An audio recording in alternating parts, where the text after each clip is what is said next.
Hello, good morning. Let's start.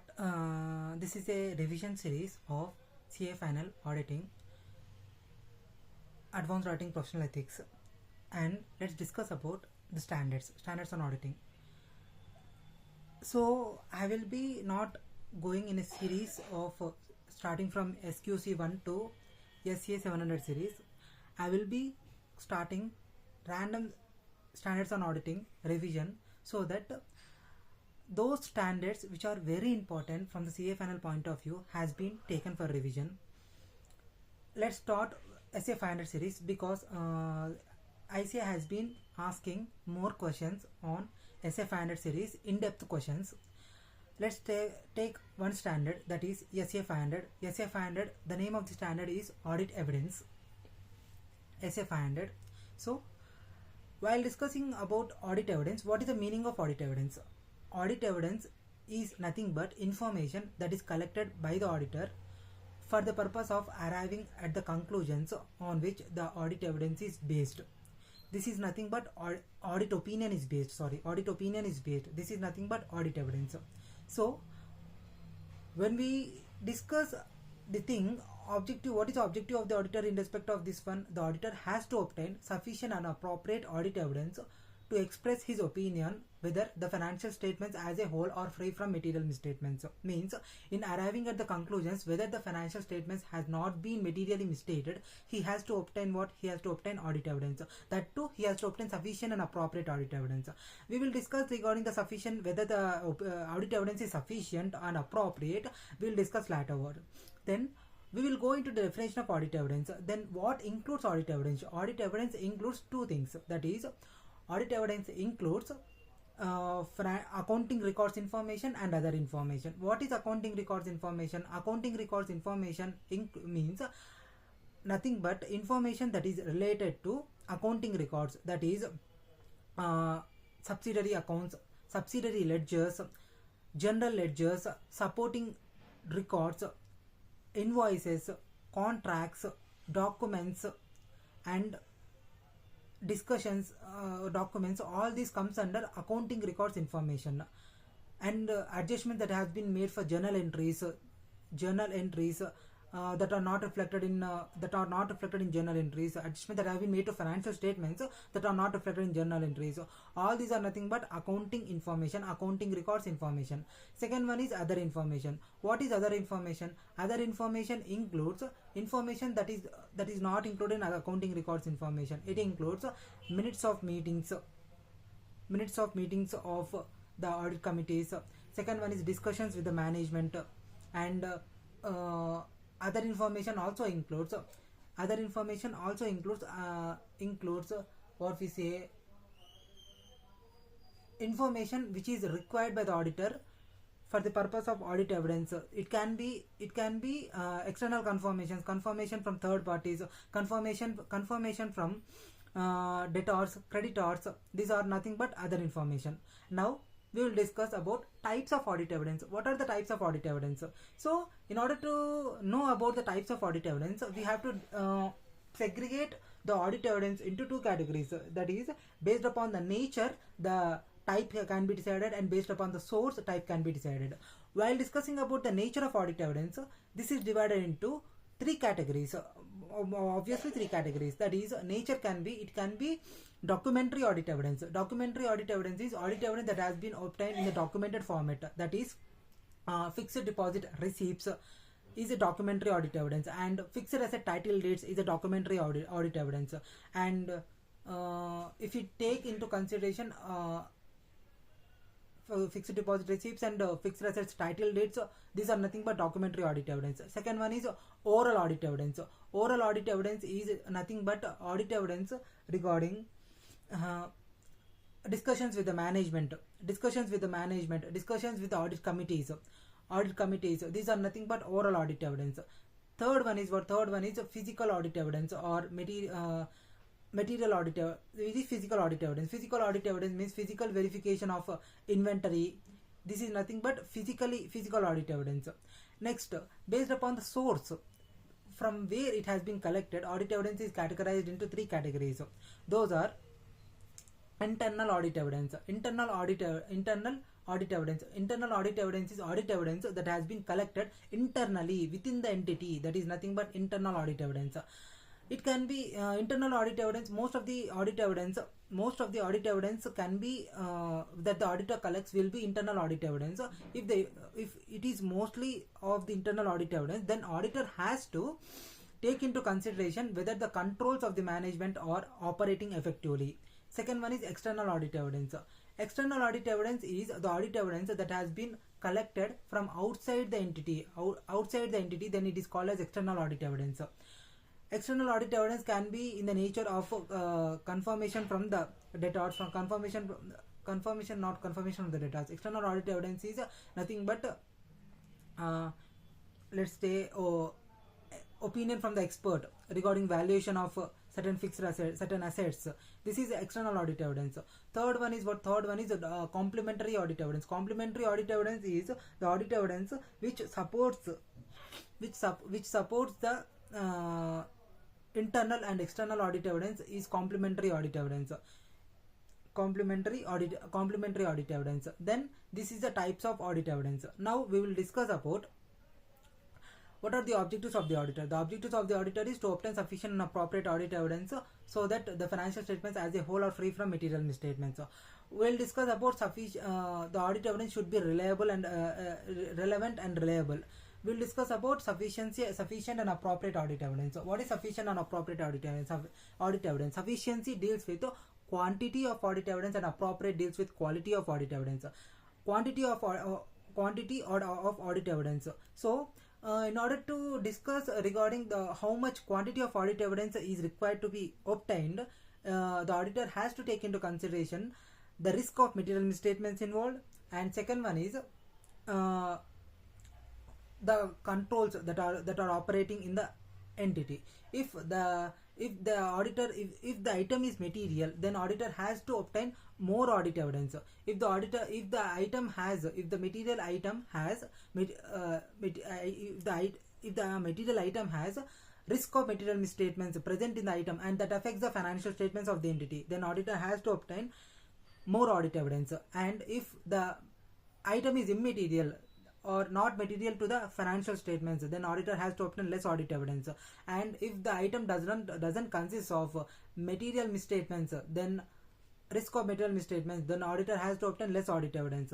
And if the item another thing is, if the controls are operating effectively, then auditor has to obtain less audit evidence. If the controls are not operating effectively, then the auditor has to obtain more audit evidence. And at the same time, if the auditor has to obtain more audit evidence. These are the categories. These are the situations where the sufficiency of audit evidence takes place. Next, appropriateness of audit evidence. That is quality of audit evidence. In order to discuss about the appropriateness of audit evidence, the general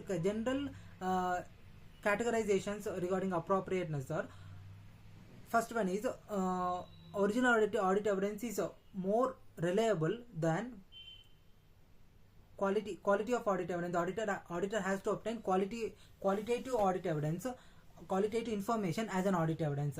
Now we'll discuss about relevant and reliability of audit evidence. And relevant audit evidence is nothing but when we will consider the audit evidence is relevant. While considering the audit evidence is relevant, it depends upon the following factors. First thing is when the audit evidence that has been obtained directly by the auditor is more relevant, and audit evidence that than the interference of other parties.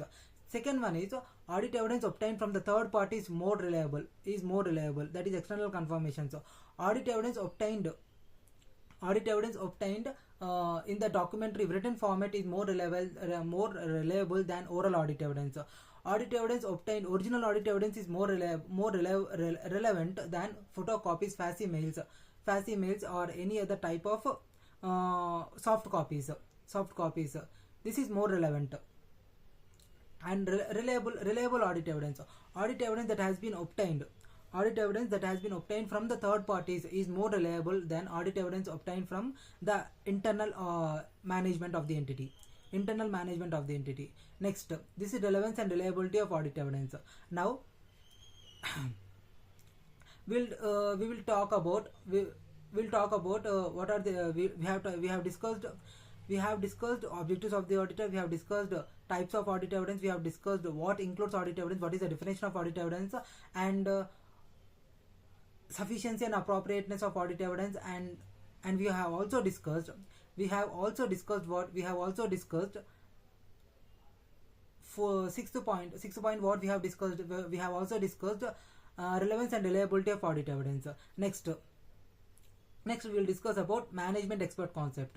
And what is management expert? Meaning of management expert. Management expert means an expert who has the expertise knowledge in the fields other than accounting and auditing is called as management expert, and whose assistance has been taken by the management for the purpose of preparation of financial statements, then he is called as management expert. This is management expert concept. Now, whether an auditor has to rely upon the work of the management expert, he has to take into following considerations. First thing is, he has to take into what are the considerations that the auditor has to take into consider while considering the what are the factors that the auditor has to take into consideration while relying on the work of the management expert. First thing is whether the extent of control that the management has over the management expert's work and appropriateness of management expert's work, the competence, integrity and qualifications of management expert work, and auditor experience with regard to the management expert work, and whether the auditor has knowledge of the expert field of work, and he has gone through the work of the expert previously, and he has gone through the articles or books that have been published by the expert. These are some of the situations where the auditor will be. These are some of the situations where the auditor will be getting the information of the taking into consideration where when he wants to rely upon the work of the auditor, management expert. Next, this is the management expert concept, and next we will discuss about what we will discuss about when there has been a situation where the auditor cannot rely upon the audit evidence that has been obtained from the management. Then he has to consider the alternative audit procedures and try to resolve the situation and so that he can rely upon the work of the audit evidence that has been obtained from the management. That is conflict. This is the situation. Fifth point is there is a conflict of obtaining audit evidence, or some internal issues are there while obtaining audit evidence. Then auditor has to resolve those issues and has to obtain the audit evidence. Next concept is what? Next concept is just wait. Yeah. What are the methods of audit evidence? There are totally 8 methods of audit evidence. Those are: first one is inspection, second one is observation, third one is recalculation, fourth one is reperformance, physical verification, and recalculation, reperformance, physical verification, analytical procedures. All these are methods of obtaining audit evidence. Next, these are the methods of obtaining audit evidence. First one is what? First one is physical verification. Physical verification is the auditor has to visiting the client location and physically verifying the audit evidence is nothing but physical verification. Second one is what? Second one is inspection, and third one is observation. Observing the client procedures. Client procedures are client performance of their duties. This is observing. For example, in case of inventory counting, if the management is counting the inventory, the auditor will be observing the procedures and counting procedure of the management. This is observation. Fourth one is recalculation. If the management has done any calculations regarding gratuity calculation or actuarial calculation or any provision calculation, the auditor will recalculate to arrive at the accuracy of the to determine the accuracy of the calculation, recalculation, reperformance. Reperformance is nothing but if the management has performed an operation, if the management has performed an activity, and it has obtained it has put some results, then auditor will reperform the activity once again. If there are whether the controls are strong or not. If the controls are strong, then auditor will obtain audit evidence that controls are strong. Next, recalculation, reperformance, and sixth one is analytical procedures. Auditor will perform analytical procedures in order to obtain audit evidence. These are the different methods of obtaining audit evidence. Next, audit evidence can be obtained. These are the methods of obtaining audit evidence, and audit evidence can be collected from sampling also. Sampling is nothing but there are two types of sampling: simple random sampling, stratified random sampling, block sampling, cluster sampling. These are the sampling techniques for the purpose of obtaining audit evidence. These are the sampling techniques for the purpose of obtaining audit evidence. Next, what is which concept we will take into consideration is the just wait. Yeah, regarding he will perform audit procedures. That auditor has to perform audit procedures in order to obtain audit evidence, right? What are the audit procedures? Audit procedures are divided into two categories, that is risk assessment procedures and further audit procedures. Risk assessment procedures are nothing but the auditor will perform risk assessment procedures in order to obtain the audit evidence. That is, the auditor will take into consideration of whether the item is material or not, material to the financial statements or not. If it is a material to the financial statements, then auditor has to perform risk assessment procedures in order to assess the risk involved in that financial statement item. Regarding this one, the auditor will take into consideration of assertions. In case of assertions, he will be considering 5 things, that is cutoff procedures. Second one is whether the item has been properly recorded, properly accounted, properly calculations, and whether it has been properly cutoff procedures has been properly followed. These are the 5 things that the auditor will consider while taking into consideration of risk assessment, while performing risk assessment procedures in respect of class of transactions, account balances, and disclosures. Class of transactions, account balances, and disclosures of a financial statement item. Next we will take into consideration of this is risk assessment procedures. Next, second one is further audit procedures. Further audit procedures are divided into test of details and substantive procedures. Test of details is nothing but test of details is one of the type of audit procedure. Second one is substantive procedures. Substantive procedures are again divided into two categories, that is test of controls and substantive analytical procedures. So auditor will perform analytical procedures in order to obtain audit evidence. Next concept is just wait. Yeah, here when we discuss about management expert, if the management expert has provided any opinion, then whether the auditor has to rely upon the appropriateness of management experts findings, then he will be considering following consideration. Those are relevance and reasonableness of management experts assumptions and methods. If the management expert has been dependent on any source data provided by the management, and its relevance and reliability, the auditor will take into consideration. And if the management expert has provided his findings based upon the source data, its relevance, reliability, and completeness and accuracy of the source data, the auditor will be taken into consideration. Now this is entirely the concept of audit evidence, SA 500. Now there are two practical questions involved in this. One is related to actuary, and second one is related to export sales.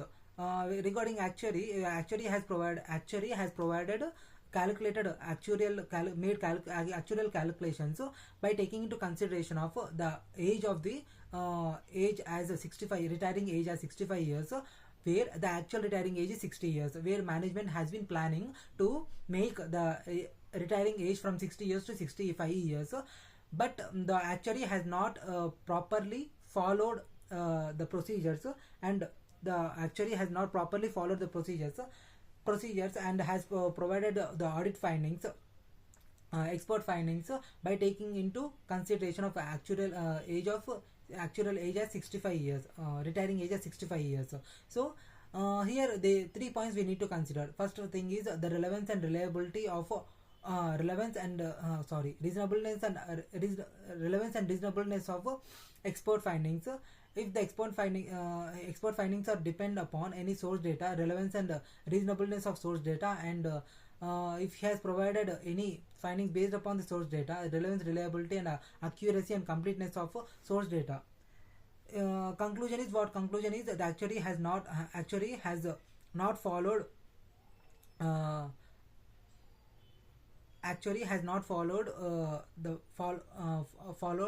the procedures that are or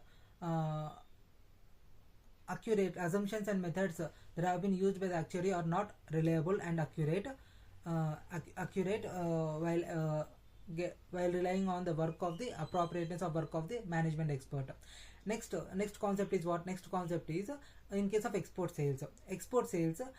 Here in this situation, auditor came across a situation where management will be recording the export sales turnover based upon the bill of lading. What is bill of lading here? Bill of lading is a document that has been provided by the shipper, provided by the agent or seaman to the shipper while exporting as a confirmation as original document for export of goods. But here in this situation, the management has not recorded 75 lakh rupees of export sales, as they have not received bill of lading from the shipper, from the agent. Whether the treatment that has been followed by the management is appropriate or not. Here, how the auditor can obtain audit evidence. She can rely upon external audit evidence. External audit evidence is she can verify the returns, GST returns that have been filed by the management, and in that whether export turnover has been properly recorded and properly recorded or not, she has to verify. And she can also see the e-way bills for the movement of the goods. This is one of the primary audit evidence, and she can also see whether the exports whether the refund has been properly credited to the accounts of the entity. When the refund of IGST will be credited only when the export sales has been properly recorded and the GST returns has been filed, then only refund of IGST will be credited to the account of the management of the entity. So this is one of the confirmation that she can obtain. And here the treatment that has been followed by the management regarding recording of export sales on the basis of bill of lading is not appropriate, and she has to report to the management that 75 lakh rupees of export sales has been under recorded. Export sales revenue has been under recorded in the books of accounts. So this is the concept of SA 500. Now in the next series we will discuss about SA 501, that is audit evidence, specific assertions for selected items. Thank you.